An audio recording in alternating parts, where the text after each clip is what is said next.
He's a pure savage. Yeah, he don't care about nothing. He's a pure savage. Yeah. And that's also why he was so good at fighting, man. In the middle of the Jose Aldo fight, I remember looking in his eyes and watching how calm, like genuinely calm he was.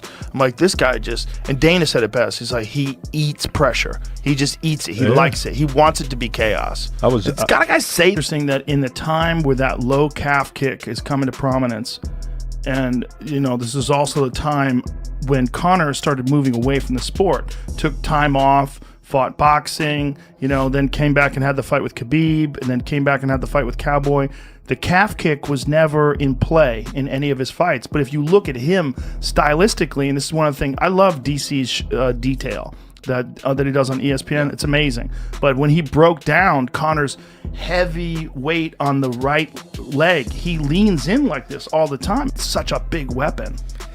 And sometimes he, like you said, that wide stance as well. It's just hard to check the kick from that wide stance. Well, it's a crazy stance for everything other than calf kicks. It's a great stance. I mean, he's so... Conor McGregor's name is echoing across the sport more than ever as the White House card approaches.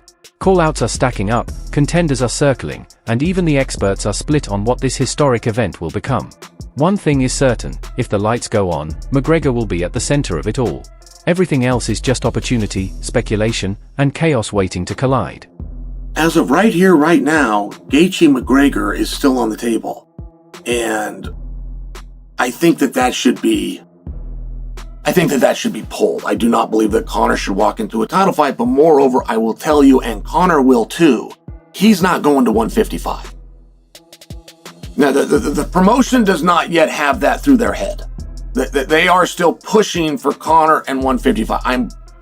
This is all extremely accurate information. So, I think there's a lot of options for McGregor. I really think that if it's not him versus Chandler, it should be. We really should look at that.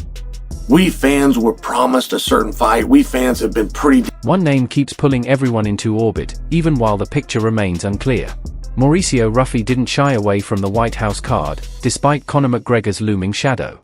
Ruffy leaned into the buzz surrounding McGregor when asked about what's next. There's been talk that Conor wants a striker opposite him who brings trouble rather than caution. Ruffy positioned himself as exactly that, available, not demanding.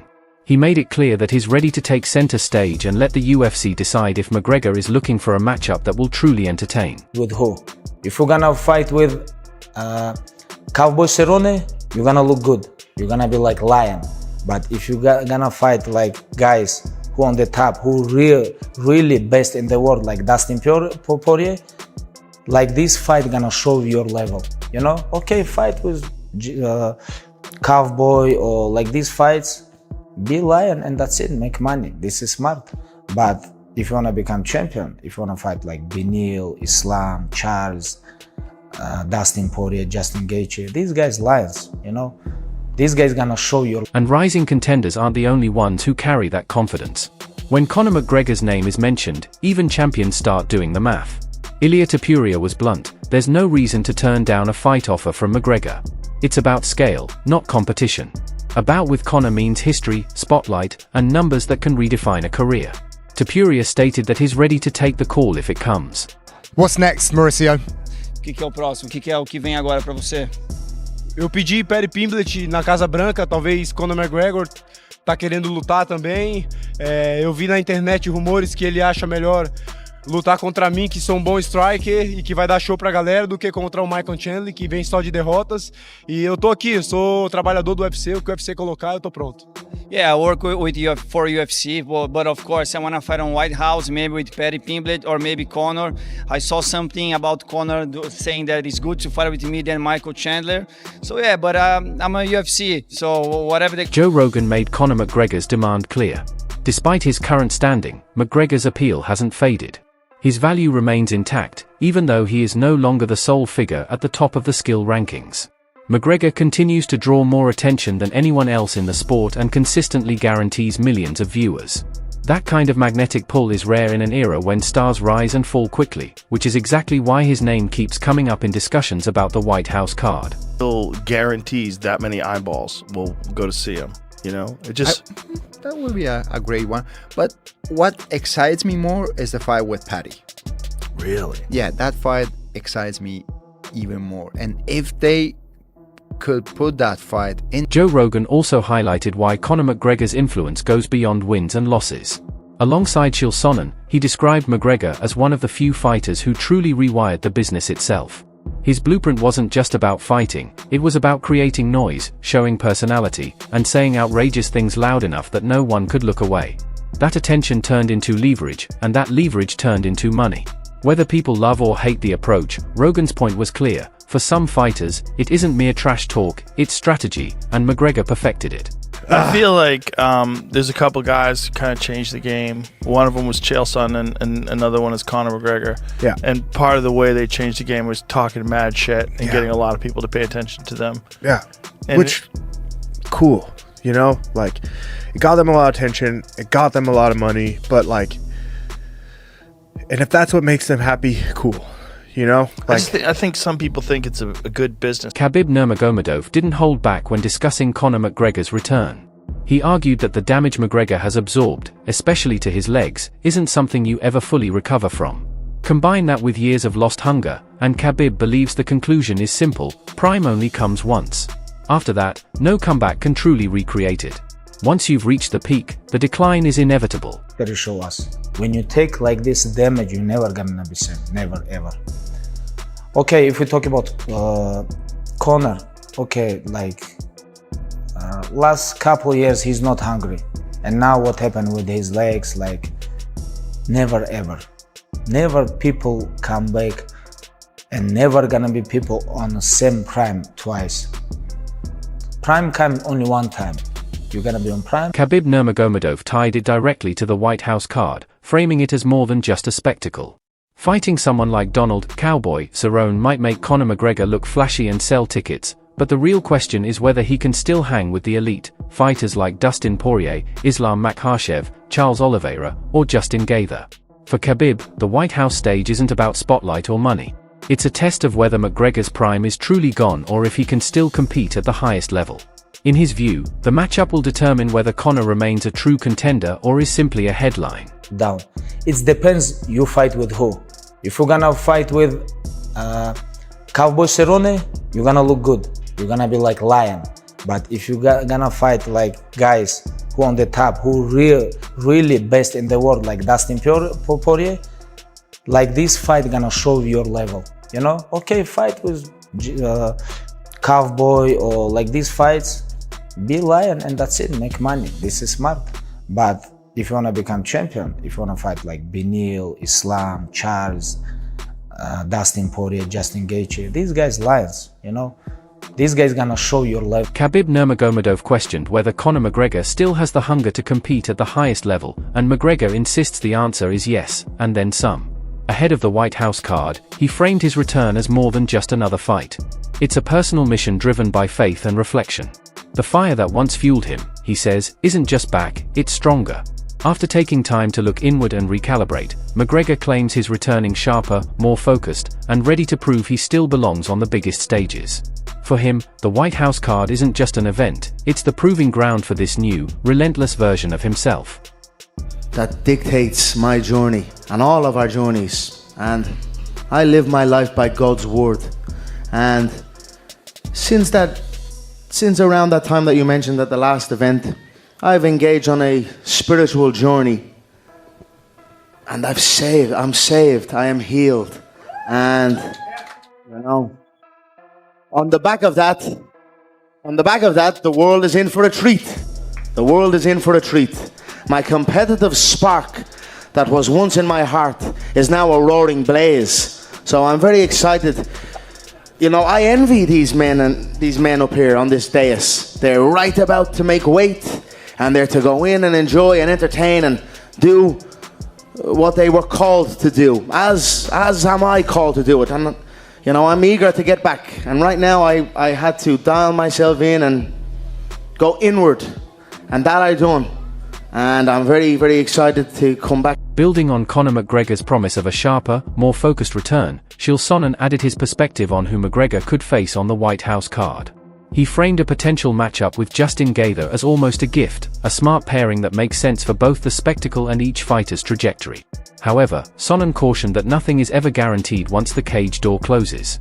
Even if McGregor agrees to the fight, the outcome will write its own story, and the real test will be whether this new, relentless version of McGregor can truly back up the hype. Okay, a special treat in the White House and a special treat in Conor McGregor, which is almost a gift, right? Bread Panty Night is real. That's a gift for somebody. We'll gift this to Justin Gaethje on his way out the door, and he won't mind fighting at a different weight class because he's leaving anyway. He's not coming up the ranks. This is all part of the thought process as to why it's going to be Conor versus Justin Gaethje, but that is also believed that Justin Gaethje was going to lose. Now, you can't say that. When you go in and you start talking about these deals, there's never say, hey, you're going to lose to Patty. So when you lose to Patty, we're going to bump you up a weight class that won't matter as you're on your way out anyway. Like, you can't say those things. So when he goes in and gets the win, it's very hard to unwind that and go, okay, it's no longer McGregor and Gaethje. They're both going to go. Why? Right? Imagine McGregor that already said yes to Gaethje. He's saying the same thing. He's saying... Sonnen then broke down just how complicated things become if Conor McGregor is placed directly into a title fight. Moving him to 155 pounds, he explained, raises serious questions about what a championship belt truly represents and can quickly muddy the picture. As an alternative, Sonnen suggested a matchup with the loser of Justin Gaethje versus Paddy Pimblett, a fight that could still generate massive intrigue. It's a big-name matchup with real appeal, but Sonnen stressed that the White House card isn't just about creating noise, it's about finding a fight that makes sense both inside the cage and within the larger story. Michael Bisping then offered his take on the potential White House matchups, emphasizing the star power and narratives behind each option. He pointed to Jorge Masvidal as a sensational opponent for Conor McGregor, highlighting Masvidal's appearances at Trump rallies and his ties to the political spotlight. Bisping contrasted that with Michael Chandler, noting that Chandler's recent losses and natural weight class make him a less compelling choice. Meanwhile, Masvidal's resume, from the fastest knockout in UFC history to becoming the first BMF champion, positions him as a fighter who could deliver both credibility and spectacle against McGregor on a stage as unique as the White House. Chael Sonnen was talking about it, and as I said, when you look at Jorge Masvidal and the career that he's had, and then you remember Jorge Masvidal has been a massive supporter of Donald Trump. I think he's spoken publicly at rallies for Donald Trump as well. So he's certainly in the good graces of the Trump family, right? And they're the kind of people that they're going to want at the White House. Conor McGregor versus Jorge Masvidal, that'll be a sensational matchup. Michael Chandler, of course, losing to Paddy Pimblett the way that he did. And then, of course, when you look at the majority of fights that he's lost, okay, it doesn't really put him in too good of a standing, okay? And of course, he's 155. Yeah, he'd come up to 170 to fight McGregor, but he's not a natural 170. And Jorge Masvidal has fought at 155, but also finished his career at 170. He did fight for the belt. He did have the fastest knockout in history. He absolutely destroyed Nate Diaz when he became the first BMF. I mean, if you go back to 2019, that was the coming. Moreover, John Onik offered a different perspective on the White House card, acknowledging the excitement of seeing Conor McGregor return while questioning some of the rumored matchups. He suggested that a fight with Michael Chandler, though patriotic and attention-grabbing, doesn't carry much significance in the lightweight division and could even take place at a catchweight. For Onik, the real intrigue lies in potential matchups with fighters like Nate Diaz or Mauricio Ruffi, fights that would truly test McGregor's skills and bring meaningful stakes inside the octagon. Fighters are going to know you for the way you commentate, the way you call plays, the way you are so analytical about fighters. You're amazing at what you do at bringing the whole story to life, and I think it's like one piece of the puzzle that has to be there. Like, we need John Anik, you know, and we've seen you do some other things with the Canelo fight, which was amazing, by the way, which I want to talk about. How much of this chemistry is built off the camera versus... Adding to Onik's point about meaningful matchups, Michael Chandler stepped forward with a clear call-out. He wants Conor McGregor, and he wants it on the White House stage. Chandler pointed to McGregor's posts, interviews, and even highlight reels as signs that the interest is mutual. While acknowledging that MMA is unpredictable and nothing is ever guaranteed, he made it clear both sides are aligned and discussions are moving forward. In the meantime, Chandler remains laser-focused on training, ready to make the matchup a reality whenever the UFC gives the green light. It's no secret. Obviously, I want to fight Conor, and I think it's no secret by the things that he's posting, the interviews that he's doing, the number of times he said my name, posted a video of me and him and our highlights and all that kind of stuff a week or so ago. He wants to fight me. I want to fight him. He wants to fight at the White House. I want nothing more than to be wearing the red, white, and blue stars and bars, walking onto the White House lawn and fighting at the White House. You know how hard it is to put percentages on anything in mixed martial arts. It's such a crazy sport, and that's why we love it. But one thing is for sure, Conor wants to fight me at the White House. I want to fight him at the White House.